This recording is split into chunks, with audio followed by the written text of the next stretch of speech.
നിയമനം അഴിമതിക്കെതിരെ ഒട്ടേറെ വാഗ്ദാനം നൽകിയ ബി.ജെ.പിയുടെ ഈ 2014 മറ്റൊരു ഐറ്റമായിരുന്നു ഈ ലോക്പാൽ നിയമനവുമായി ബന്ധപ്പെട്ടുള്ളത്. അതായത് ഈ 10 വർഷം ഇവർ 10 വർഷം അധികാരത്തിൽ ഇരുന്നിട്ട് പോലും ലോക്പാലിനെ സംബന്ധിച്ച് യാതൊരു മിണ്ടാട്ടവും ഇല്ല എന്നുള്ളതാണ് ഏറ്റവും പ്രധാനപ്പെട്ട കാര്യം. അതായത് ഈ അഴിമതിക്കെതിരെ ഒട്ടേറെ വാഗ്ദാനം നൽകിയ ബി.ജെ.പിയുടെ മറ്റൊരു വാഗ്ദാനം തന്നെയായിരുന്നു ഈ ലോക്പാൽ നിയമനവുമായി ബന്ധപ്പെട്ടുള്ളത്. 10 വർഷമായിട്ടും ഇക്കാര്യത്തിൽ യാതൊരു മിണ്ടാട്ടവും ബി.ജെ.പിയുടെ ഭാഗത്തു നിന്ന് ഇല്ല. മറ്റൊന്ന്, 50 രൂപയ്ക്ക് പെട്രോൾ എന്നുള്ളൊരു മോഹന വാഗ്ദാനം ബി.ജെ.പി നൽകുകയുണ്ടായി.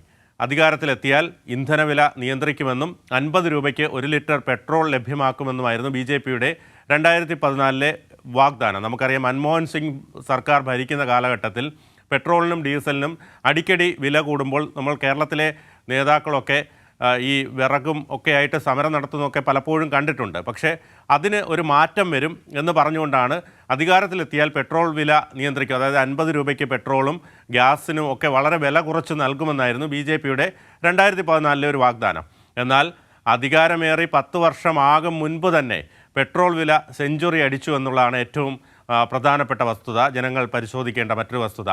ഈ വാഗ്ദാനം നടപ്പാക്കാനുള്ളതല്ലെന്നായിരുന്നു അധികാരമേറെ 4 വർഷം കഴിഞ്ഞപ്പോൾ ഒരു സംസ്ഥാന നേതാവിൻ്റെ പ്രതികരണം. അത് നമുക്ക് പലപ്പോഴും ആ പ്രതികരണങ്ങൾ ഇപ്പോഴും ലഭ്യമാണ്. അതുകൊണ്ട് തന്നെ ഇതുമായി ബന്ധപ്പെട്ട് ഈ പെട്രോൾ വില വർദ്ധിക്കുന്നതിനെക്കുറിച്ച് ഒരു കേന്ദ്രമന്ത്രി പറയുന്ന വാക്കുകളൊക്കെ തന്നെ നമ്മൾ പലപ്പോഴും ഒരു ട്രോളുകളായി തന്നെ കണ്ടിട്ടുണ്ട്. അതുകൊണ്ട് തന്നെ ഇത്തരം വാഗ്ദാനങ്ങൾ ഇനി ജനങ്ങൾ വിശ്വസിക്കില്ല എന്നുള്ളത് ഏറ്റവും വലിയ ഈ പെട്രോളിൻ്റെയും അതോടൊപ്പം തന്നെ ഗ്യാസ് സിലിണ്ടറിൻ്റെയും വില കുറയ്ക്കുമെന്നുള്ള കാര്യത്തിൽ ഉള്ള വാഗ്ദാനം ഇതുവരെയും പാലിക്കപ്പെട്ടിട്ടില്ല. അതുമാത്രമല്ല, വില അടിക്കടി കൂടിക്കൊണ്ടിരിക്കുകയാണ്. ഇപ്പോൾ തെരഞ്ഞെടുപ്പ് പ്രഖ്യാപിച്ചപ്പോൾ മാത്രമാണ് ഇപ്പോൾ ഒരു 2 രൂപ കുറച്ച് അതിപ്പോൾ തൽക്കാലം അതുപോലെ തന്നെ നിൽക്കും. ഇനി തെരഞ്ഞെടുപ്പ് കഴിയുമ്പോഴായിരിക്കും അത് സംബന്ധിച്ച് മറ്റ് വർധനവ് ഒക്കെ ഉണ്ടാവുക. അതോടൊപ്പം തന്നെ എല്ലാവർക്കും വീട്, ദാരിദ്ര്യരേഖയ്ക്ക് താഴെയുള്ള എല്ലാവർക്കും വീട്, എല്ലാ വീടുകളിലും പൈപ്പ് വഴി കുടിവെള്ളം എത്തിക്കും. എല്ലാ ഗ്രാമപഞ്ചായത്തുകളിലും ഭാരത് നെറ്റ് പദ്ധതിയിലൂടെ ഡിജിറ്റൽ കണക്ടിവിറ്റി, ഇതൊക്കെ തന്നെ 2019 NDA പുറത്തിറക്കിയ പ്രകടന പത്രികയിലെ സ്വപ്ന പദ്ധതികളായി ഇവ ഇന്നും തന്നെ തുടരുകയാണ്. അതായത് എല്ലാവർക്കും വീട്, എല്ലാവർക്കും കുടിവെള്ളം, നെറ്റ് പദ്ധതിയിലൂടെ ഡിജിറ്റൽ കണക്ടിവിറ്റി, ഇതെല്ലാം തന്നെ 2019 NDA പുറത്തിറക്കിയ പ്രകടന പത്രികയായിരുന്നു. ഇതൊന്നും തന്നെ ഇപ്പോഴും നടന്നിട്ടില്ല. മറ്റൊരു പ്രധാനപ്പെട്ട വസ്തുതയിലേക്ക് പോയി കഴിഞ്ഞാൽ, അതായത് ഇവരുടെ പ്രകടന പത്രികയിലേക്ക് പോയി കഴിഞ്ഞാൽ, കള്ളപ്പണം തിരിച്ചു കൊണ്ടുവരും. അത് 2014 ബി.ജെ.പിയുടെ ഏറ്റവും വലിയൊരു വാഗ്ദാനം, പ്രധാനപ്പെട്ടൊരു വാഗ്ദാനമായിരുന്നു. അതായത് വിദേശ ബാങ്കുകളിൽ നിക്ഷേപിച്ചിരിക്കുന്ന കള്ളപ്പണം തിരികെ കൊണ്ടുവരുമെന്നുള്ളത്. ഇതിനായി ടാസ്ക് ഫോഴ്സ് രൂപവൽക്കരിക്കുമെന്നും ഒക്കെ പ്രഖ്യാപിച്ചിരുന്നു. തെരഞ്ഞെടുപ്പ് പ്രചാരണങ്ങളിൽ ബി.ജെ.പി നേതാക്കളുടെ പ്രസംഗങ്ങളിലും കള്ളപ്പണം പ്രധാന വിഷയമായിരുന്നു. ഏതാൽ അധികാരമേറി 10 വർഷമായിട്ടും ടാസ്ക് ഫോഴ്സ് രൂപവൽക്കരിച്ചതല്ലാതെ യാതൊരു പുരോഗതിയും ഇക്കാര്യത്തിൽ ഉണ്ടായിട്ടില്ല. കള്ളപ്പണം ഇപ്പോഴും വിദേശ ബാങ്കിൽ സുരക്ഷിതമാണ്. പലരുടെയും അക്കൗണ്ടിലേക്ക് പണം വരും എന്നുള്ള ഒരു വലിയ വാഗ്ദാനം അതിപ്പോഴും ഇപ്പോൾ ബി.ജെ.പി നേതാക്കളോട് ഇതിനെക്കുറിച്ച് ചോദിക്കുമ്പോൾ അവർ അക്കാര്യത്തിൽ ഒരു വ്യക്തമായ മറുപടി നൽകാൻ തയ്യാറാവുന്നില്ല. അതായത് ടാസ്ക് ഫോഴ്സ് രൂപവൽക്കരിച്ചു എന്ന് മാത്രം പറയുന്നതല്ലാതെ അങ്ങനെയൊന്നും ഒരു വാഗ്ദാനവും നൽകിയിട്ടില്ലല്ലോ എന്നൊക്കെ പറയുന്നത് നമ്മൾ പലപ്പോഴും ബി.ജെ.പി നേതാക്കളിൽ നിന്ന് കേട്ടിട്ടുണ്ട്.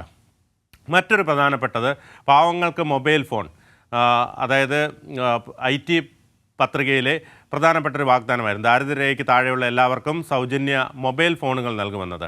നിരക്ഷരർക്ക് പോലും ഉപയോഗിക്കാവുന്ന തരത്തിൽ പ്രത്യേക തരത്തിൽ രൂപകൽപ്പന ചെയ്ത ഫോണുകളാകും നൽകുക. കാരണം അക്ഷരാഭ്യാസമില്ലാത്തവർക്ക് പോലും ഈ ഫോൺ ഉപയോഗിക്കത്തക്ക വിധത്തിലുള്ള പ്രത്യേക തരത്തിൽ രൂപകൽപ്പന ചെയ്ത ഫോണെന്നും പത്രികയിലുണ്ട്. അന്ന് പ്രതിപക്ഷത്തായെങ്കിലും പിന്നീടുള്ള 2 ടേമിൽ അധികാരത്തിലെത്തിയിട്ടും ഇത് നടപ്പായില്ല എന്നുള്ളതാണ് ഏറ്റവും പ്രധാനപ്പെട്ട വസ്തുത. പിന്നെ മറ്റൊന്ന്, ഈ കോൺഗ്രസിൻ്റെ പ്രകടന പത്രികയെ സംബന്ധിച്ച് പിന്നെ ഇപ്പോൾ ജനങ്ങൾക്ക് തന്നെ അത് നടക്കില്ല എന്നുള്ള കാര്യത്തിൽ വിശ്വാസമുണ്ട്. അതുമാത്രമല്ല, ഇപ്പോൾ ഈ കോൺഗ്രസിൻ്റെ പ്രകടന പത്രികയിൽ അവർ വലിയ വാഗ്ദാനങ്ങളാണ് മുന്നോട്ട് വയ്ക്കുന്നത്. കാരണം അധികാരത്തിലെത്തുമോ എന്നുള്ള കാര്യത്തിൽ പോലും അവർക്ക് സംശയമുണ്ട്. അതുകൊണ്ടാണെന്ന് തോന്നുന്നു കോൺഗ്രസിൻ്റെ പ്രകടന പത്രിക നമുക്കൊന്ന് പരിശോധിച്ചാൽ, അതായത് വർഷം തോറും അക്കൗണ്ടിൽ 72,000 രൂപ, അതായത് 2019 കോൺഗ്രസ് പ്രകടന പത്രികയിലെ പ്രധാനപ്പെട്ട ഒരു വാഗ്ദാനമായിരുന്നു പാവപ്പെട്ട കുടുംബങ്ങൾക്ക് വർഷം തോറും 72,000 രൂപ നേരിട്ട് ബാങ്കിൽ നൽകുക എന്നത്. അതായത് ഇപ്പോൾ കിസാൻ പദ്ധതി എന്ന രീതിയിൽ ഇപ്പോൾ അത് പലർക്കും കിട്ടാതെ വരുന്ന ആ കിസാൻ പദ്ധതി എന്ന രീതിയിൽ പറഞ്ഞതുപോലെ 72,000 രൂപ വളരെ പാവപ്പെട്ട കുടുംബങ്ങൾക്ക് വർഷം തോറും നേരിട്ട് ബാങ്കിൽ നൽകുമെന്നുള്ള ഒരു പ്രകടന പത്രികയാണ് കോൺഗ്രസ് മുന്നോട്ട് വെച്ചത്. എന്നാൽ 2011 സെൻട്രൽ സ്റ്റാറ്റിസ്റ്റിക്സ് ഓഫീസിൻ്റെ റിപ്പോർട്ട് പ്രകാരം രാജ്യത്ത് 24.95 കോടി കുടുംബങ്ങളാണ് ഉള്ളത്. ഏറ്റവും അടിത്തട്ടിലുള്ള 20% കുടുംബങ്ങൾ പദ്ധതിക്ക് കീഴിൽ വന്നാൽ തന്നെ വർഷത്തിൽ 3,60,000 കോടി രൂപ പദ്ധതിക്ക് ചിലവാകും. വളരെ നിസ്സാരമായിട്ടാണ് ഇത്രയും തുക കൊടുക്കാൻ പാവപ്പെട്ട കുടുംബങ്ങൾക്ക് 72,000 രൂപ വർഷം അവരുടെ അക്കൗണ്ടിലേക്ക് ലഭിക്കുമെന്ന് വളരെ നിസ്സാരമായിട്ട് കോൺഗ്രസ് വാഗ്ദാനം നൽകുകയാണ്. അപ്പോൾ ഈ 20% കുടുംബങ്ങൾ തന്നെ, അതായത് മൊത്തത്തിൽ രാജ്യത്ത് 24.95 കോടി കുടുംബങ്ങൾ ഉള്ളതിൽ ഏറ്റവും അടിത്തട്ടിലുള്ള 20% മാത്രം എടുത്താൽ ഈ പദ്ധതിക്ക് കീഴിൽ വന്നാൽ തന്നെ വർഷം 3,60,000 കോടി രൂപ പദ്ധതിക്ക് ചിലവാകും. അതായത് അത് പരിശോധിച്ച് കഴിഞ്ഞാൽ 2018-19 തൊഴിലുറപ്പ് പദ്ധതിയിൽ നീക്കിവെച്ചതിൻ്റെ, അതായത് 55,000 കോടി രൂപയുടെ 6 ഇരട്ടിയാണ് ഇത് വരുന്നത്. ഒന്ന് ആലോചിച്ച് നോക്കുക അതിൻ്റെ ഒരു ഗൗരവത്തെക്കുറിച്ച്. 2018-19 തൊഴിലുറപ്പ് പദ്ധതിയിൽ നീക്കിവെച്ച 55,000 കോടി രൂപയുടെ 6 ഇരട്ടി വേണം ഇത്തരത്തിൽ 20% പേർക്ക് അവരുടെ അക്കൗണ്ടിലേക്ക് നേരിട്ട് ഈ 72,000 രൂപ വർഷം തോറും കൊടുക്കുക എന്നുള്ളത്. ഇത്തരം വാഗ്ദാനങ്ങളൊക്കെ തന്നെ ഈ ജനങ്ങൾ ഏത് തരത്തിലെടുക്കുമെന്ന് നമുക്ക് കാണാൻ കഴിയും. രാജ്യത്തെ ആരോഗ്യ ബജറ്റിനേക്കാൾ കൂടുതൽ ചിലവാക്കേണ്ടിയും വരുന്ന ഒരു സ്ഥിതിവിശേഷത്തിലേക്ക് കാര്യങ്ങൾ എത്തി നിൽക്കും. അധികാരം കിട്ടാത്തതിനാൽ എന്തുകൊണ്ട് നടപ്പാക്കിയില്ല എന്നതിന് കോൺഗ്രസിനെ സംബന്ധിച്ച് മറുപടിയില്ല. കാരണം അധികാരം ലഭിച്ചില്ലല്ലോ. അതുകൊണ്ട് പിന്നെ അതിനെക്കുറിച്ച് കൂടുതൽ പറഞ്ഞിട്ട് കാര്യമില്ല. ജനപ്രതിനിധികളെ തിരിച്ചു വിളിക്കാൻ വോട്ടർമാർക്ക് അധികാരം നൽകുമെന്ന് 1998 മധ്യപ്രദേശ് നിയമസഭാ തെരഞ്ഞെടുപ്പിലെ കോൺഗ്രസ് പ്രകടന പത്രിക വാഗ്ദാനം ചെയ്യുകയുണ്ടായി. പഴയ ഒരു 1998 നമുക്കൊന്ന് പരിശോധിച്ചാൽ, അതായത് ജനപ്രതിനിധികളെ തിരിച്ചു വിളിക്കാൻ വോട്ടർമാർക്ക് അധികാരം നൽകുമെന്നാണ് അന്ന് പറഞ്ഞത്. മുഖ്യമന്ത്രി ദിഗ്വിജയ് സിംഗ് പുറത്തിറക്കിയ പത്രികയായിരുന്നു ഇത്. 172 സീറ്റോടെ അന്ന് ദിഗ്വിജയ് സിംഗ് അധികാരത്തിലെത്തിയിട്ടും പിന്നീട് സംസ്ഥാനത്തും കേന്ദ്രത്തിലും അധികാരത്തിലെത്തിയിട്ടും പ്രകടന പത്രികയിലെ വാഗ്ദാനം വെറും പ്രകടനമായി തന്നെ തുടരുകയായിരുന്നു. അതായത് അന്ന് സംസ്ഥാനത്തും കേന്ദ്രത്തിലും അധികാരമുണ്ടായിട്ട് പോലും ഇതൊന്നും നടപ്പാക്കാൻ കഴിഞ്ഞില്ല എന്നുള്ളതാണ് ഏറ്റവും വലിയ ഒരു പ്രത്യേകത.